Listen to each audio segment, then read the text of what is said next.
Hello everyone. So last video में हमने बात की टाइप्स ऑफ रिलेशन पर, जिसका लिंक आपको नीचे डिस्क्रिप्शन बॉक्स में मिल जाएगा। और बात करते करते हम equivalence relation and partial order relation तक पहुंच गए थे। नाउ आज इस वीडियो में हम उनसे रिलेटेड कुछ क्वेश्चंस ट्राई करेंगे। तो चलिए स्टार्ट करते हैं। So we are given R is equal to ordered pair x comma y such that 2x plus y is equal to 41 and x comma y belongs to natural। मतलब simply R हमें एक relation define है from set of naturals to naturals जो इस condition को satisfy करे, और हमें बताना है ये रिलेशन रिफ्लेक्सिव है, सिमेट्रिक है या फिर ट्रांसिटिव है। तो चलिए, हमें गिवन है 2x plus y is equal to 41। तो यहाँ से y की वैल्यू आ गई 41 माइनस 2x। नाउ x हमने कंसीडर करना है नेचुरल नंबर में से, दैट इज जब हम x को 1 पुट करेंगे we get y is equal to 41 minus 2 that is 39। When x is equal to 2 we get y is equal to 37 and when x is equal to 3 we get y is equal to 35। And एक बात देखो, x तो हम naturally ले रहे हैं, y भी हमारा क्या आ रहा है, एक नेचुरल नंबर आ रहा है। और ये प्रोसेस हम तब तक कंटिन्यू करेंगे जब तक y एक नेचुरल नंबर आए। फॉर एग्जांपल, जैसे मैं यहाँ पर x को 20 पुट करूँ देन y आएगा 41 minus 40 that is 1 which is also a natural number. But जैसे ही मैं यहाँ पर x को 21 पुट करूँगा y की वैल्यू आएगी -1 which does not belongs to set of naturals. तो यहाँ से मुझे क्लियर हुआ कि हमारी डोमेन क्या आई, x इज इक्वल टू 1 से लेके x इज इक्वल टू 20 तक, है ना। तो यहाँ से हमें ऑर्डर्ड पेयर्स जो इस रिलेशन को सेटिस्फाई करें वो मिले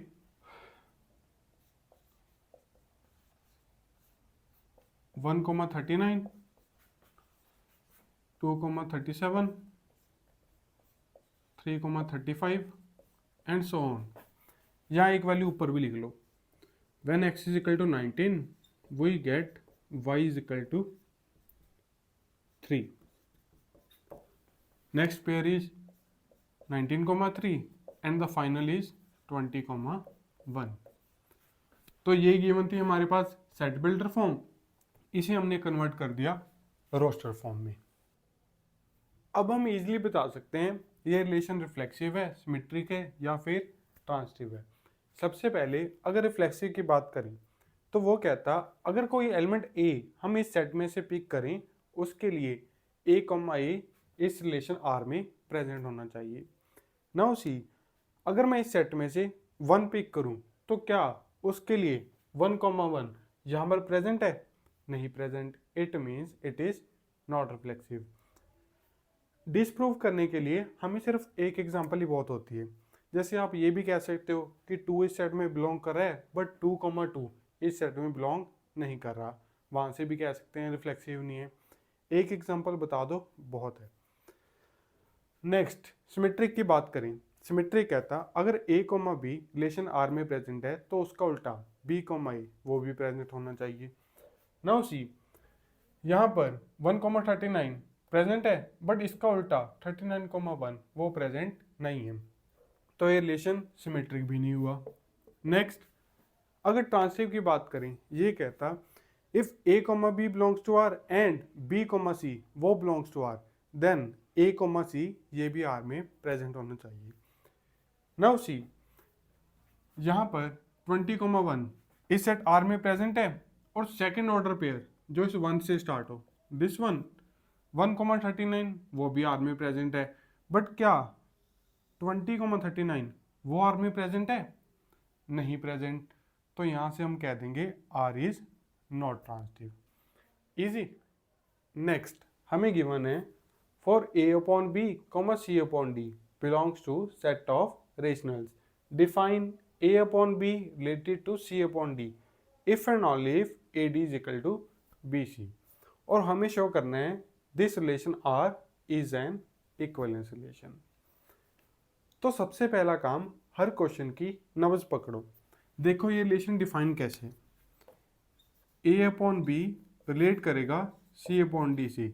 इट मीन्स अगर ए को डी से मल्टीप्लाई करें एंड बी को सी से मल्टीप्लाई करें, आंसर इक्वल आएगा। मतलब इससे हमें यहाँ पर जाना आ गया। नेक्स्ट, इससे यहाँ पर कैसे आएंगे वो देखो। ए और सी को यहाँ पर फिक्स रखो, इस वाली टर्म को इसके नीचे ले जाओ, इस वाली टर्म को इसके नीचे ले जाओ, तो हमें समझ आ गया कि ये रिलेशन डिफाइन कैसे है। अब इसे इक्विवेलेंस प्रूव करना काफ़ी इजी है। पहली बात, रिफ्लेक्सिव। रिफ्लेक्सिव के लिए हम प्रूव करते हैं कि ए अपॉन बी रिलेट करेगा ए अपॉन बी इटसेल्फ से, है ना। तो उसके लिए let A upon B belongs to set of rationals. Now हमें पता है चाहे हम 2 इंटू 3 करें चाहे 3 इंटू 2 करें, आंसर 6 ही आने वाला है। इन द सेम वे चाहे हम a इंटू बी करें चाहे b इंटू ए, आंसर सेम आएगा। नेक्स्ट, इसे इस फॉर्म में कन्वर्ट करते हैं। पहले और आखिरी को रखो फिक्स, इस b को ले जाओ इसके नीचे, इसको ले जाओ इसके नीचे, तो हमारा प्रूव हो गया a upon B is related to itself, hence it is an reflexive relation. Easy. Next हमने प्रूव करना है सिमेट्रिक। उसके लिए हम मान के चलते हैं let A upon B related to C upon D, that is A into D is equal to B C, और प्रूव करेंगे C upon D is related to A upon B, that is इसका उल्टा चल पड़ो, सी into B वो किसके equal आना चाहिए, डी इंटू ए के। तो आधा काम यहाँ से करो आधा काम यहाँ से करो, बीच वाले स्टेप अपने आप हो जाएंगे।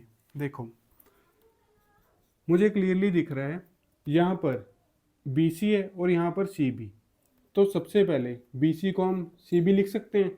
सिमिलरली यहाँ ए डी है यहाँ डी ए, तो ए डी को डी ए लिख दो। नेक्स्ट स्टेप में इस वाली टर्म को यहाँ ले आओ, इस वाली टर्म को यहाँ ले आओ, और हमारा रिलेशन सिमेट्रिक प्रूव हो चुका है ना। नेक्स्ट बात करते हैं ट्रांजिटिव की।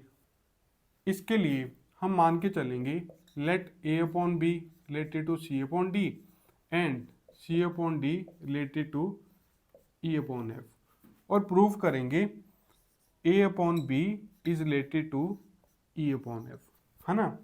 तो यहाँ से देखो this implies A D is equal to B C and this implies C F is equal to D. Next step में इन दोनों को आपस में मल्टीप्लाई कर दो, दैट इज लेफ्ट वाली टर्म को लेफ्ट वाली के साथ एंड राइट वाली टर्म को राइट वाली के साथ। नेक्स्ट यहाँ से देखो डी आपस में कैंसिल, सी भी कैंसिल, तो हमारे पास बचा a f is equal to b, जिसे हम ऐसे लिख सकते हैं, पहली और आखिरी वाली को रखा फिक्स, बी को ले गए इसके नीचे, एफ को ले गए इसके नीचे, तो यहाँ से हमारा ट्रांजिटिव भी प्रूव होता है। So this relation is reflexive, symmetric and transitive, hence it is an equivalence relation. Clear? Now the next question we have is, show that relation R defined as A is related to B if and only if A is equal to B raised to power K, where A, B and K all belongs to set of naturals is a partial order relation। तो सबसे पहली बात, partial order relation में हम symmetric की जगह anti symmetric prove करते हैं। नाउ अगर रिफ्लेक्सिव की बात करें तो हमने प्रूव करना है A should relate to itself, मतलब यहाँ पर B की जगह हमने इस फॉर्मूले में लेके आना है ना। नाउ सी K क्या है, हमारा एक नेचुरल नंबर, तो हम K की वैल्यू 1 लिख सकते हैं।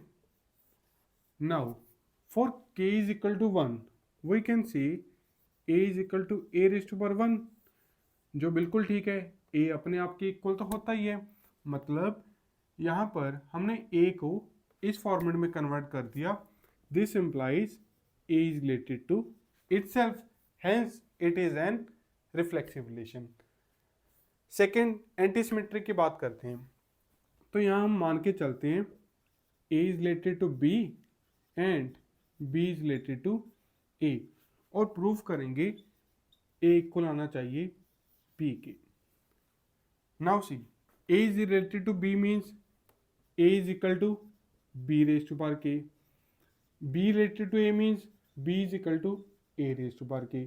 इन्हें नाम दे दो K1 K2, where K1 K2 belongs to set of naturals.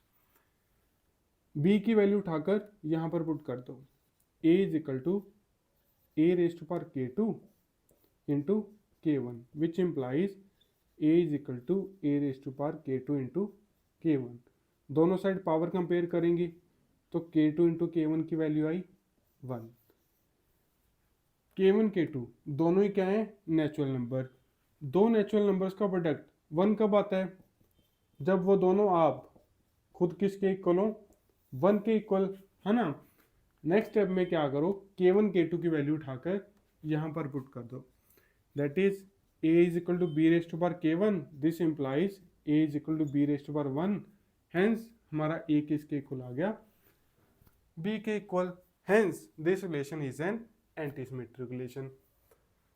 Next बात करते हैं ट्रांजिटिव की, तो हम मान के चलेंगे let A is related to B and B is related to C, and prove करेंगे A should relate to C, है ना।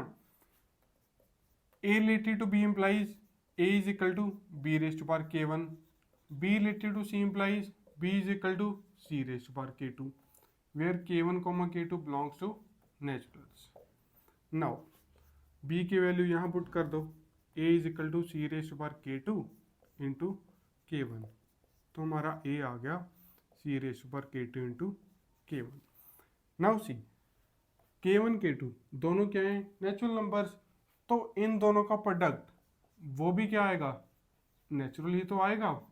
तो यहाँ से हमारा प्रूव हो गया, A को हमने C के साथ इस फॉर्मेट में लिख दिया, हेंस यहाँ से हम कह सकते हैं A is related to C.